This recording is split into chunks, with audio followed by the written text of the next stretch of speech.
Hello there everyone, and welcome back once again to the Joe Nerd's Toy Room, here with the second of the two Dreadnok Rampage reviews I'm re-shooting and re-uploading.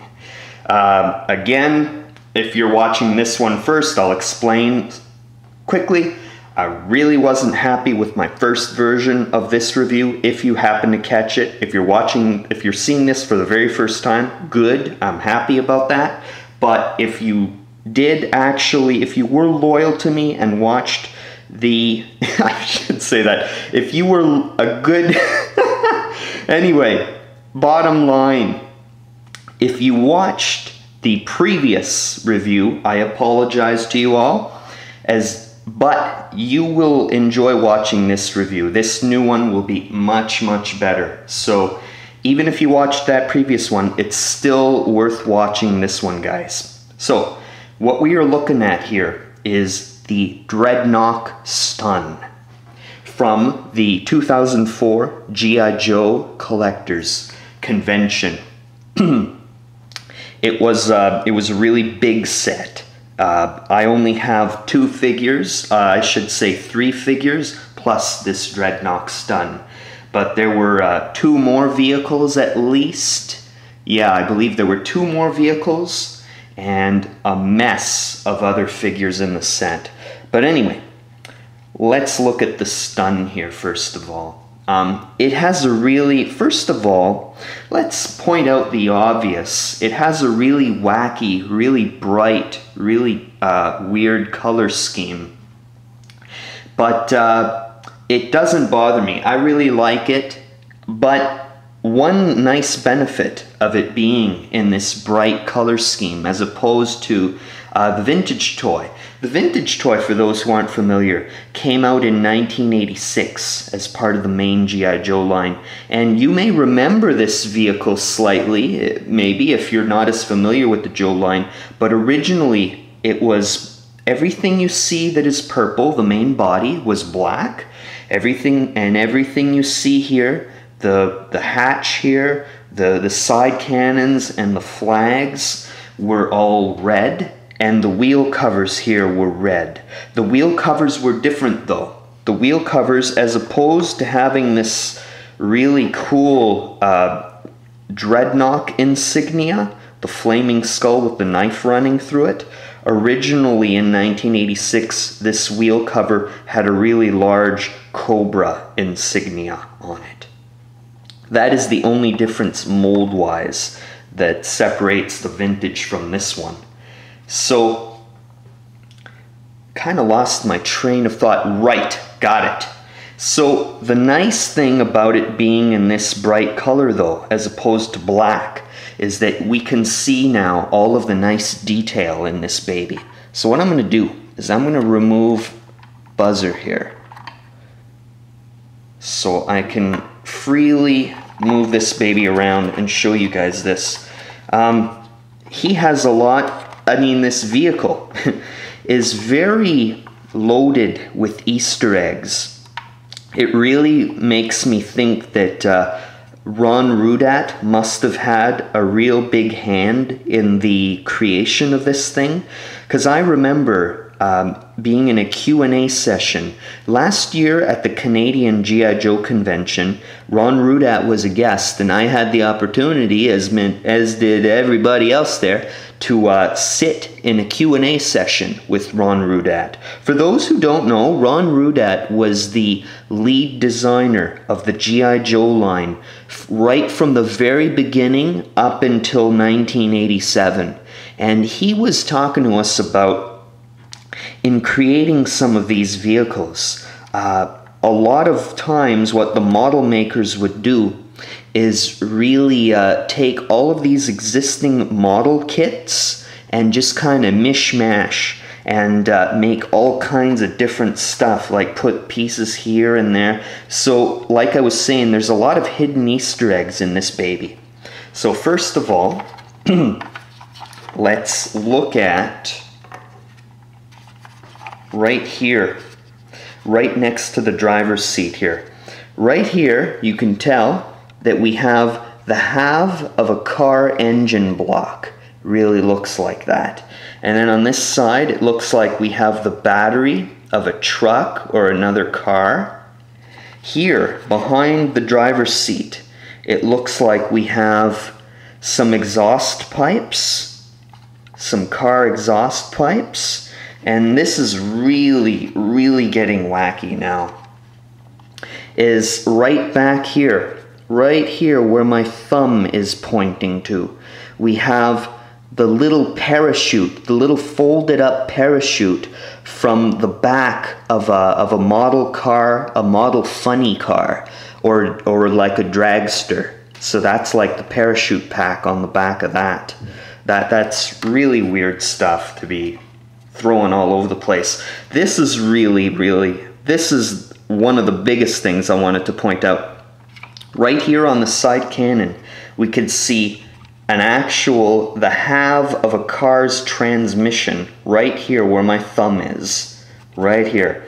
And then right here we have, and right here we have like the, I really apologize, I'm not a car expert, I don't know all of the names for the pieces of the car engine, but these are like I know that there are two of them on the top of an engine, and usually they're like a metal color.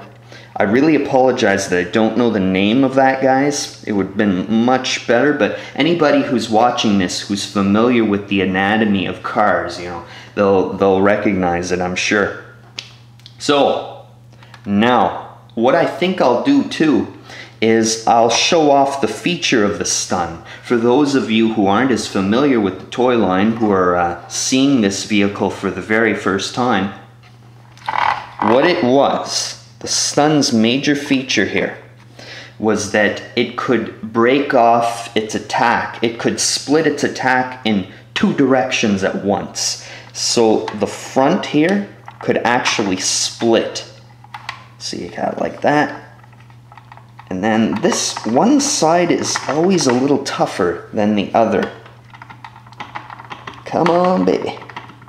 Wow, it is really fighting me there. There we go, guys. It is really a tight snap, and obviously I don't want to be doing any breakage. So then there you got it, guys. There's its main feature, was that you had a gunner in each seat in the front here, and it could break off its attack in two directions at once. And then you had the driver sitting way up here. I know a lot of Joe fans have talked about how weird and how silly that it is that the driver sits way up here in the front, or up top with a big bullseye on him practically. But anyway, there you go. So let's snap it back in place. There we go. All right, and the side cannons elevate quite high actually, with the gunner's seat as well attached. And there you go. And then it also had a place for a figure to sit in the back with a little machine gun in the back for a little bit of back cover fire. Yeah. So that, in a nutshell, guys, is the Dreadnok Stun. So now, let's get on to Buzzer. So what I think I'll do is I'll peg him back on here so I don't have to worry about him falling all over the darn place. Okay. So now we have Buzzer. So, as I said in my previous review, I really believe that Buzzer didn't fare as well as the other Dreadnoks in the set, mostly due to his color. The Hasbro, I should say, the Joe Collectors Club, I think it was obvious. I think now that I'm looking at it in the bright sunlight, I used to believe that it was all the same shade of red. It actually isn't. His shirt is actually molded in more of a little bit of a different shade of dark red than the more fire engine red of his jeans, or his pants, I should say.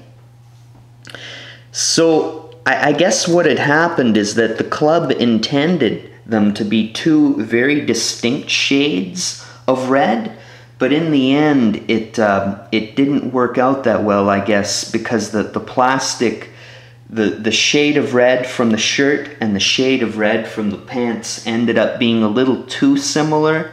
So in the end you get it where you get a figure that looks like there's no color breakup, and it's all pretty much, it's all red, and you know, it really doesn't do him any favors, really doesn't make him look very exciting, kind of makes him seem a little bit on the bland side, I find. But that being said, it doesn't take away from the fact that it's still a great mold. Buzzer always had a really cool look to me, with his shirt with the cut-off sleeves, and it looks like he's got like little badges that he must have ripped off from you know, unfortunate victims of the Dreadnok's rampages, and I should say the Dreadnok's raids on you know, all of the mischief and all of the trouble that these guys are known to be getting into. So, he even has a nice, you could tell here, he even has on his belt buckle a little skull and crossbones. And actually on his shirt here, on the pocket of his shirt, the side pocket, you can see, hopefully you can make it out, he's got some dog tags hanging there. So, pretty cool. Actually, some dog tags of some Joes that have had the misfortune of losing some battles with these guys. So now on to the head. Unfortunately, I'm using a yellow background, so I don't know how well his hair is going to show up, yellow on yellow. But anyway, one thing I find that doesn't help my sample of this figure is that the hair piece, for those who aren't familiar, the vintage figure, it has the distinction of being a separate head. His head is one piece and his hair is actually a separate piece glued on. So what has happened is that unfortunately my sample here, the hair piece is kind of glued on a little too far back. So that, as well as the color, you know, as well as the colors of his uniform, along with the hair being glued a little too far back, doesn't really do him any favors. But the hair, of course, that's just on my sample. But anyway, but in a nutshell, you know, he's all right, but he ends up being the lesser of the three that I own. Probably the lesser in the entire set, I would say. So, now accessories. He has, as you saw earlier, his trademark chainsaw, molded in a nice dark gray. Then he has his fuel tank backpack, same as vintage, and the fuel tank actually comes off with a peg, so it just pegs in there. So he's got that, and lastly he has his little chain axe, little wicked swinging weapon here. So, you know, nothing too much, but just like it was from our childhoods. Oh, and also, he also comes with the same clear figure stand that the other figures did. So, with that being said, guys, that wraps up my review of the Dreadnok Stun.